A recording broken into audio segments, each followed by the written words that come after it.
बाहेरून क्रिस्पी आणि आतून रसाळ अशी कॉर्नची रेसिपी कधी ट्राय केली आहे का? बाजारात जेव्हा पण कॉर्न विकायला येतो ना, तेव्हा मी याचे 2-3 रेसिपीज तर बनवतेच, पण ही आजची रेसिपी तर माझी खूप फेवरेट आहे. त्यासाठी गॅसवर पाणी उकळायला ठेवायचं, थोडंसं त्यात मीठ टाकायचं आणि पाण्याला उकळी आली की त्यात हे सोललेले कॉर्नचे दाणे टाकायचे आणि 10 मिनिटे याला असंच बॉईल होऊ द्यायचं. 10 मिनिटानंतर कॉर्नचे दाणे चांगले बॉईल झाले की ते एका बाउलमध्ये काढून घ्यायचे. कॉर्नला थंड करून घ्यायचं.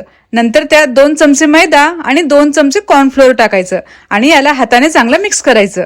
थोडासा पाण्याचा शिपका मारायचा म्हणजे यावर कोटिंग चांगली बसेल. याला आता छान कोटिंग झाली आहे. आता गरम गरम तेलात हे कॉर्न चांगले क्रिस्पी होईपर्यंत फ्राय करायचे. फ्राय करताना मात्र काळजीपूर्वक तळायचे, कारण तळताना ते फुटू पण शकतात. हे कॉर्न असे क्रिस्पी फ्राय झाले की ते काढून घ्यायचे.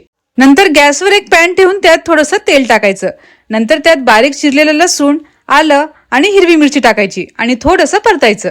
नंतर त्यात चिरलेला कांदा आणि सिमला मिरची टाकायची आणि याला मिनिटभरासाठी परतायचं. आता त्यात काळी मिरी पावडर, सोया सॉस आणि थोडंसं मीठ टाकायचं आणि परतायचं आणि लगेचच त्यात हे फ्राय केलेले कॉर्न टाकायचे आणि मिक्स करायचं. सगळ्यात शेवटी कोथिंबीर टाकून पुन्हा मिक्स करायचं. हे बघा, तयार आहे आपले एकदम रेस्टॉरंट स्टाईल क्रिस्पी कॉर्न. घरी नक्की ट्राय करून बघा आणि अशाच रेसिपीजसाठी मला फॉलो करायला विसरू नका.